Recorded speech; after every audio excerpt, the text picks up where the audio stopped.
அன்புக்குரிய இறைமக்களே, இந்த காலை வழிபாட்டுக்கு வந்திருக்கிற உங்கள் அனைவரையும் ஆண்டவர் இயேசு கிறிஸ்துவின் திருப்பெயரிலே வாழ்த்தி வரவேற்கின்றோம். நாம் அனைவரும் கண்களை மூடி ஆண்டவரை நோக்கி பார்ப்போம். எங்கள் அன்பு நிறைந்த ஆண்டவரே, எங்களுக்கு தாயும் தந்தையுமானவரே, இந்த மனமகிழ்ச்சியான புதிய மாதத்தின் முதல் நாளுக்காக நன்றியோடு கூட உம்மை துதிக்கிறோம், உம்மை போற்றுகிறோம். ஆண்டவரே, கடந்த மாதம் முழுவதும் நீர் எங்களை பாதுகாத்தீர், பராமரித்தீர், வழிநடத்தினீர். அதற்காக நாங்கள் உமக்கு நன்றி செலுத்துகிறோம் சுவாமி. ஆண்டவரே, உம்முடைய அருளினாலே இந்த புதிய மாதத்திற்குள்ளாக எங்களை அழைத்து வந்திருக்கிற தயவுக்காக நாங்கள் உமக்கு நன்றி படைக்கின்றோம். இந்த மாதத்திலும் நீர் கொடுக்க இருக்கும் வாக்குக்காக நாங்கள் காத்து நிற்கிறோம் சுவாமி. ஆண்டவர், நீர் உமது அடியாரின் வழியாக எங்களோடு கூட இடைப்படுவீராக. ஆண்டவரே, உம்முடைய வாக்கு எங்கள் வாழ்வுக்கு ஆற்றலாக அமைய இந்த மாதம் முழுவதும் அதனோடு கூட நாங்கள் பயணிக்க நீர் எங்களுக்கு அருள் பாராட்ட வேண்டுமாய் ஜெபிக்கிறோம்.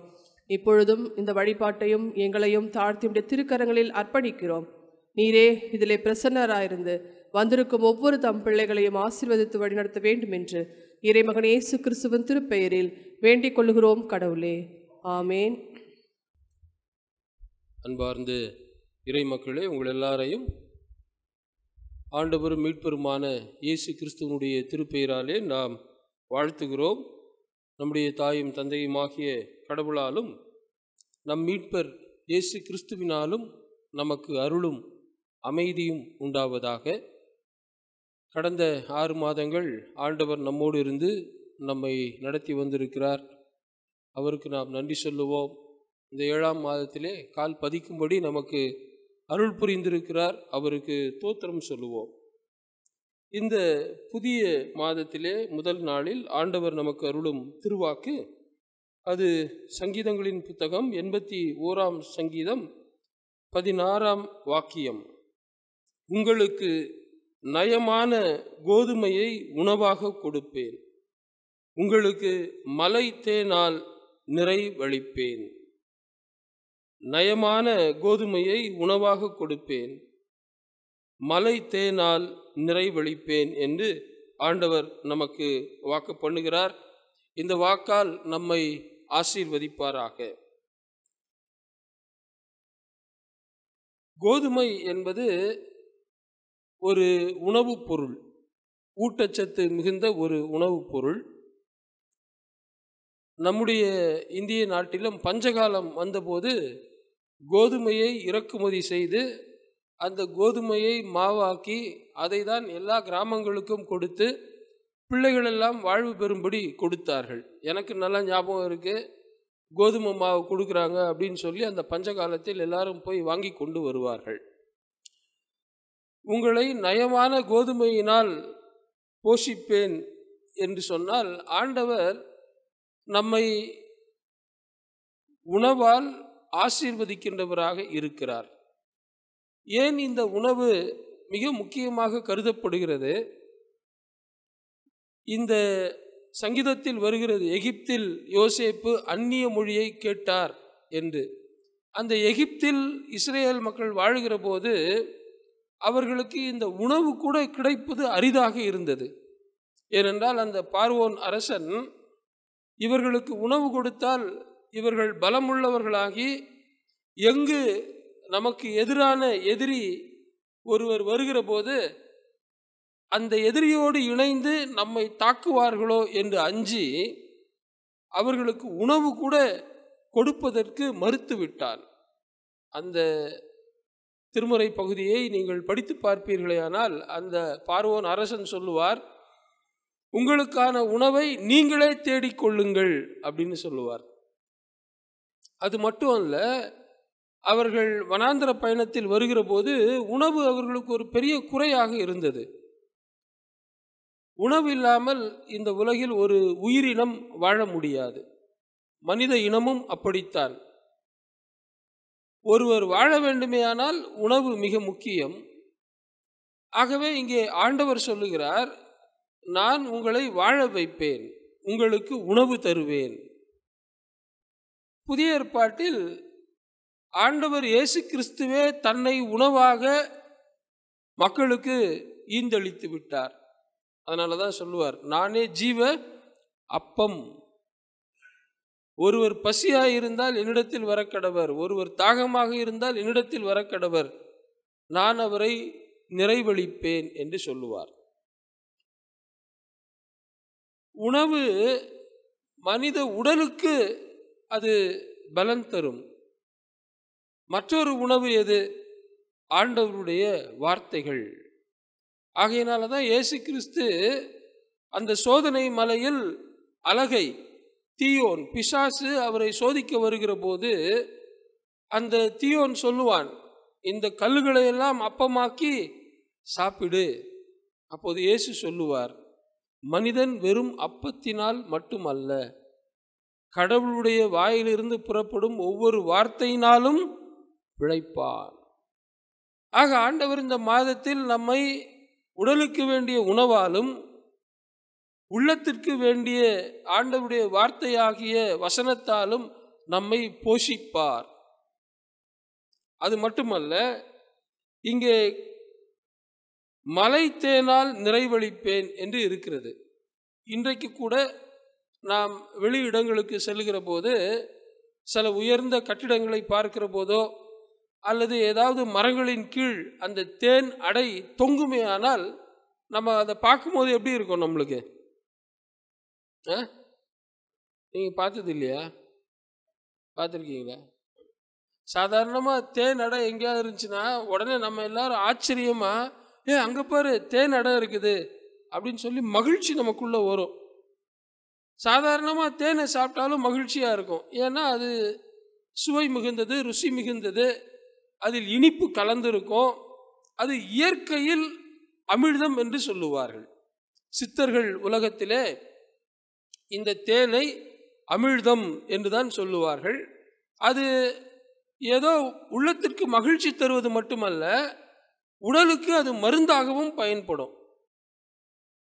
நம்முடைய நாட்டு மருத்துவத்திலே ஆல்டர்னேட்டிவ் மெடிசன் என்று சொல்லுவார்கள். அதிலெல்லாம் நீங்கள் பார்த்தீங்கன்னா இந்த மருந்தை தேனில் கையில் குழைச்சி அதை நக்கி சாப்பிடுங்க அப்படின்னு சொல்லுவாங்க. அது மனதிற்கு மகிழ்ச்சி தரும், உடலுக்கு ஆரோக்கியத்தை தரும். அப்படியானால் ஆண்டவர் இந்த மாதத்திலே நம்மை அவருடைய வாக்கால், மன மகிழ்ச்சியால், ஆரோக்கியத்தால் நம்மை நிறைவளிப்பார் என்று சொல்லுகிறார். அல்லேலூயா. ஆனால் யாருக்கு இந்த உணவை அளிப்பார்? யாருக்கு இந்த மன மகிழ்ச்சியை அளிப்பார் என்கின்ற ஒரு கேள்வியை நாம் எழுப்பி பார்ப்போமே ஆனால் இந்த சங்கீதத்திலேயே நமக்கு அதற்கான அந்த கேள்விக்கான விடை இருக்கிறது. இங்கே இந்த சங்கீதத்தில் 8ஆம் வாக்கியம் இப்படி இருக்கிறது, என் மக்களே எனக்கு செவி கொடுங்கள், நான் உங்களுக்கு எச்சரிக்கை விடுக்கிறேன். இஸ்ரவேலரே, நீங்கள் எனக்கு செவி சாய்த்தால் எவ்வளவு நலமாயிருக்கும். என் மக்களே எனக்கு செவி சாய்த்தால் எவ்வளவு நலமாயிருக்கும் என்று அங்கே திருவாக்கியம் நம்மை அழைக்கிறது. ஆண்டவருடைய வார்த்தையால் நாம் போஷிக்கப்பட வேண்டுமேயானால் அவருடைய வார்த்தைக்கு நாம் செவி சாய்க்க வேண்டும். இந்த திருவிருந்து வழிபாட்டிலும் இங்கே திருமேடையிலிருந்து படித்தார்கள், இஸ்ரவேலே கேள். கடவுளுடைய வார்த்தைக்கு செவி சாய்க்கின்ற எண்ணமும் மனதும் நமக்கு இருக்கிறதா? இன்னைக்கெல்லாம் நம்முடைய செவிகள் பல நேரங்களில் இந்த ஹெட்ஃபோனுக்கும் ப்ளூடூத்துக்கும் தான் அடிமையாகி போயிருக்குது. நம்முடைய காதுகள் எந்த மனிதர்களையும் பாருங்கள், நடைப்பயிற்சி செய்கிற மனிதர்களை பாருங்களேன், அவன் காதில் ஒன்று போட்டு இன்னும் கேட்டுன்னு போயினே இருக்கிறான்.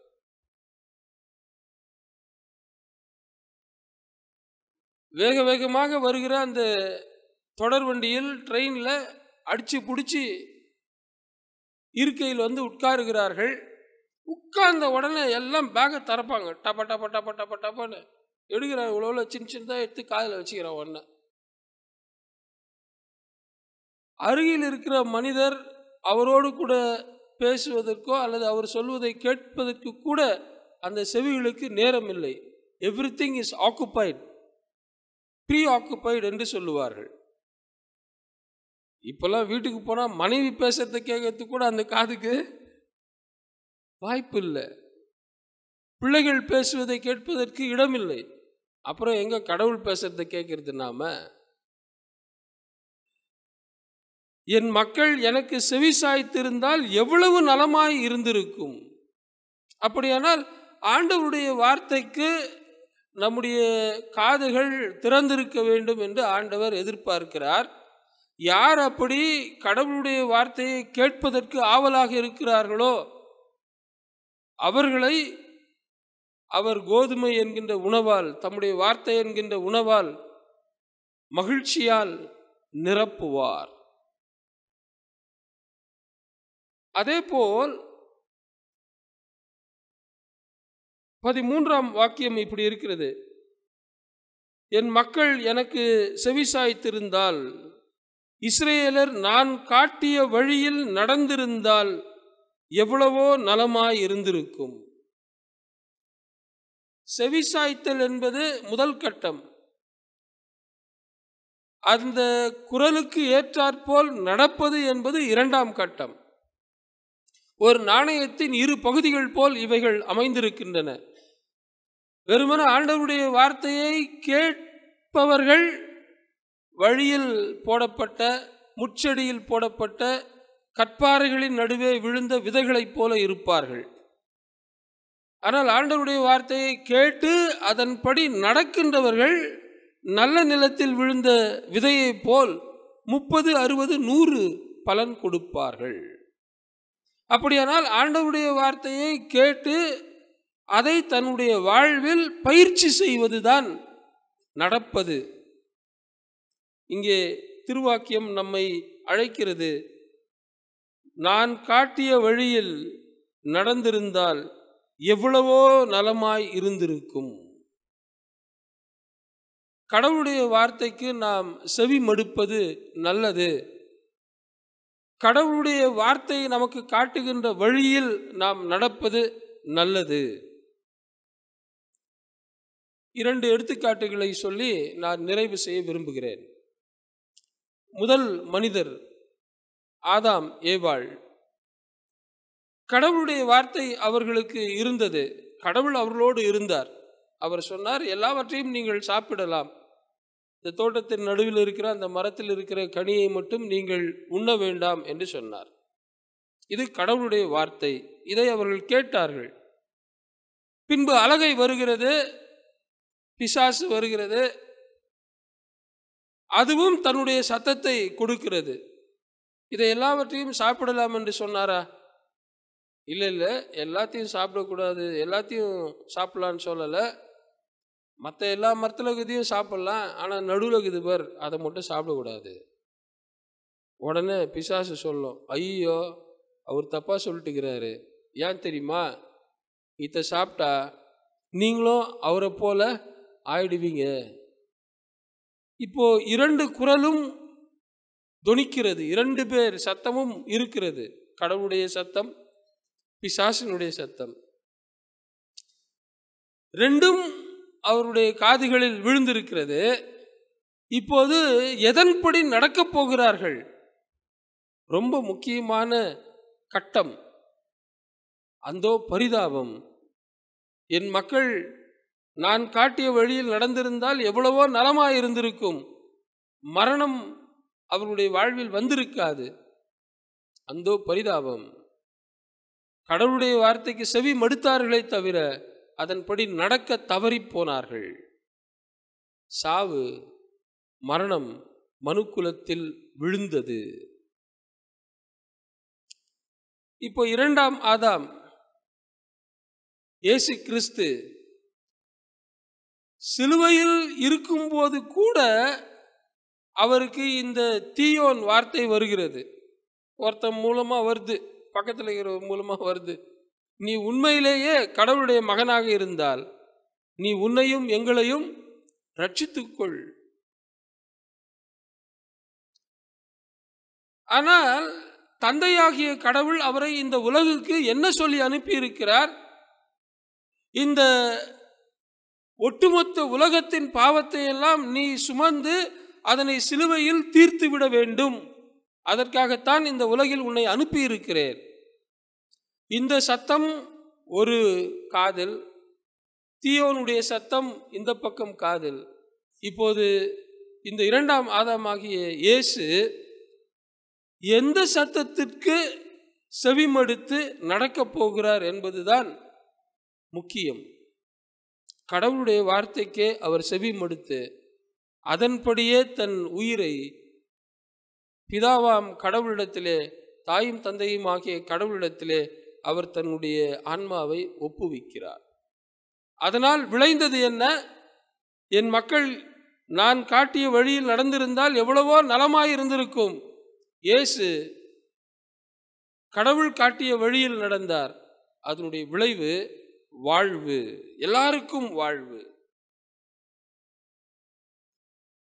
இரண்டாவது எடுத்துக்காட்டு தாவீது அரசர்.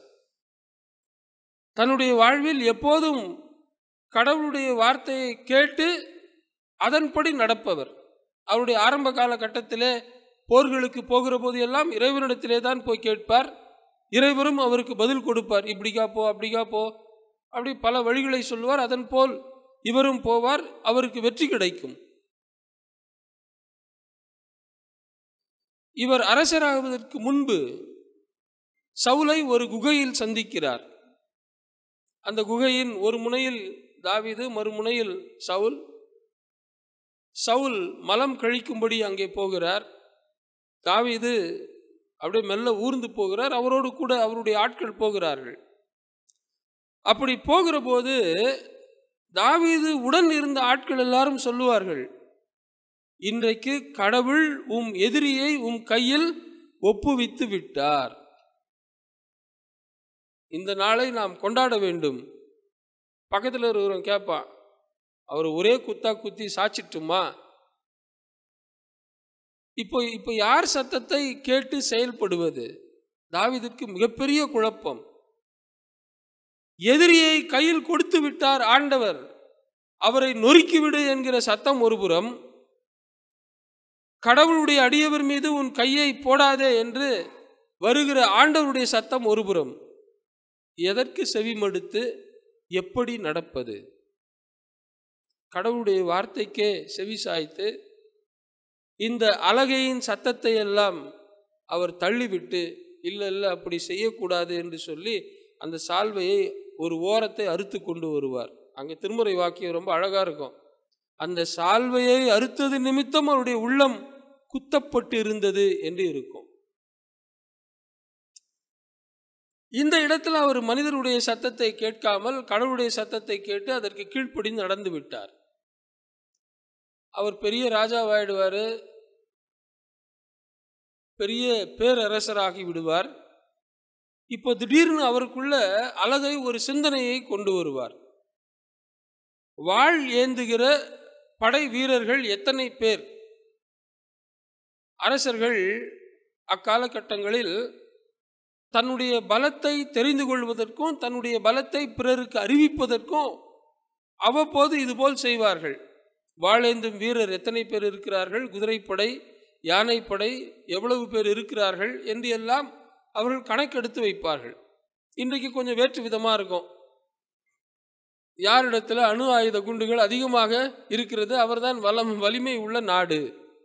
யாரிடத்தில் இத்தனை போர் விமானங்கள் இருக்கிறது அவர்கள்தான் வலிமை உள்ள நாடு. யாரிடத்தில் கிளஸ்டர் பாம் இருக்கிறது அவர்கள்தான் வலிமை உள்ள நாடு. இன்னைக்கு கொஞ்சம் இப்படி வித்தியாசமா இருக்கும்.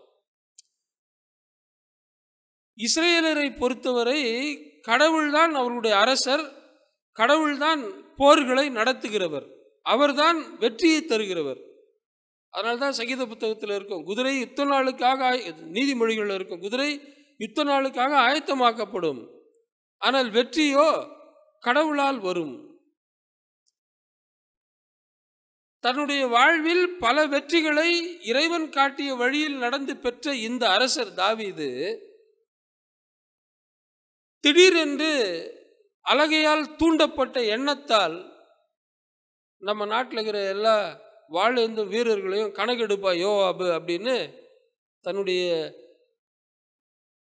இராணுவ மந்திரி அவர்கிட்ட சொல்லுவார், படை தளபதி கிட்ட. அவரு நல்லதா சொல்லுவார், வேணாம்ப்பா, என்னத்துக்கு இது போய், ராஜா கடவுள் தான் நம்மளுக்கு வெற்றியை தருகிறவர், அவர் நம்ம கூட இருக்கும்போது நம்ம என்னத்துக்கு வீணா இதெல்லாம் எண்ணி இருக்கணும், வானா. இவர் அதை கேட்க மாட்டார். நான் சொல்றேன் நீ செய் அப்படின்வார். திரும்பவும் சொல்லுவார் அவர், இல்லை ஆண்டவர் நமக்கு பல வெற்றிகளை கொடுத்திருக்கிறார், எதற்கு நாம் இப்போது அதை எண்ண வேண்டும், நான் சொல்றேன் போய் செய் அப்படின்வார். சரின்னு போய் இவர் எண்ணி விட்டு வருவார். அதற்கு பிற்பாடுதான் தாவீது உணர்வார், ஐயோ நாம் தவறு செய்து விட்டோம் என்று சொல்லி. பின்பு ஆண்டவருடைய கரத்திலே தன்னை அர்ப்பணித்து அவர் மனம் திரும்புவார். எனக்கு அன்பார்ந்த இறைவனுடைய பிள்ளைகளே, இந்த உலகில் நாம் பல சத்தங்களை கேட்டுக்கொண்டே இருக்கிறோம்.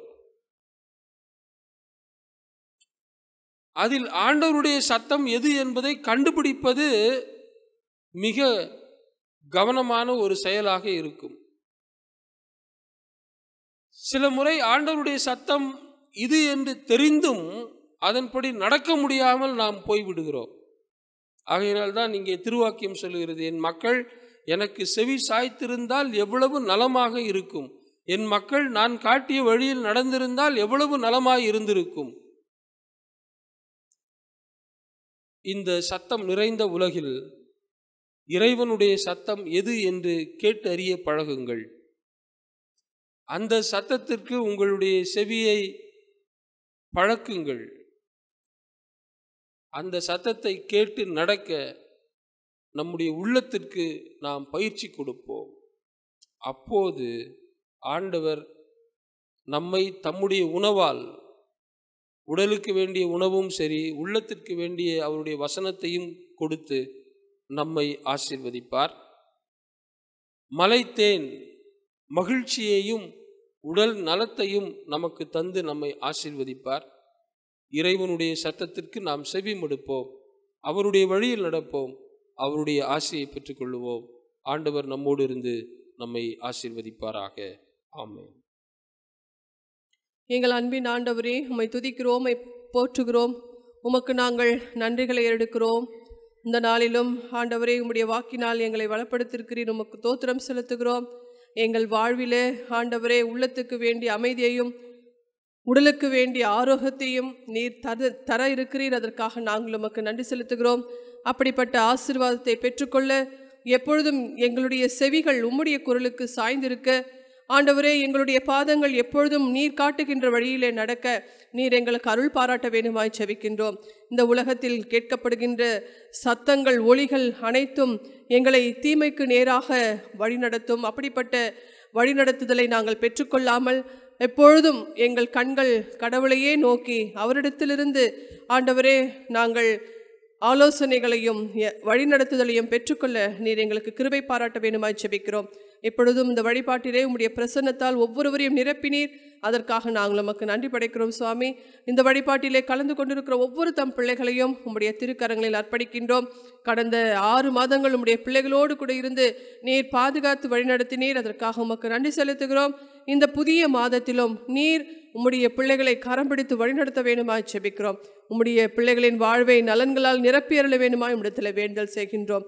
ஆண்டவர் தாமே, நாங்கள் அனைவரும் உம்முடைய வாக்கை இந்த மாதம் முழுவதும் எங்கள் மனதிலே வைத்து சிந்திக்கவும் அதன்படி நடக்கவும் நீர் எங்களுக்கு அருள் பாராட்ட வேண்டுமாய் ஜெபிக்கிறோம். எங்களை தாழ்த்தி உம்முடைய கரங்களில் அர்ப்பணிக்கிறோம். துதிகன மகிமை யாவும் உமக்கே செலுத்துகிறோம். ஆண்டவர் இயேசு கிறிஸ்துவின் திருப்பெயரில் வேண்டிக் கொள்கிறோம் கடவுளே, ஆமேன். என் ஆத்துமாவே கர்த்தரை தோத்திரி, பரிசுத்த நாமத்தை தோத்திரி. என் ஆத்துமாவே கர்த்தரை தோத்திரி, கர்த்தர் செய்த சகல உபகாரங்களையும் மறவாதே. ஆமேன். இறையாசியை பெற்றுக்கொள்வோம். எல்லா புத்திக்கும் மேலான இறை அமைதி நம்மோடே கூட இருந்து நாம் கடவுளையும் அவருடைய குமாரனாகிய நம்முடைய நாதர் இயேசு கிறிஸ்துவை பற்றி அறிவிலும் அன்பிலும் நிலைத்திருக்கும்படி நம்முடைய இருதயத்தையும் சிந்தையும் காக்க கடவுது. தந்தை, மைந்தர், தூய ஆவியாராகிய சர்வ வல்லமை பொருந்துள்ள கடவுளுடைய ஆசீர்வாதம் எப்பொழுதும் நமக்குள்ளே இருந்து நம்மிலே நிலைத்திருக்க கடவுது.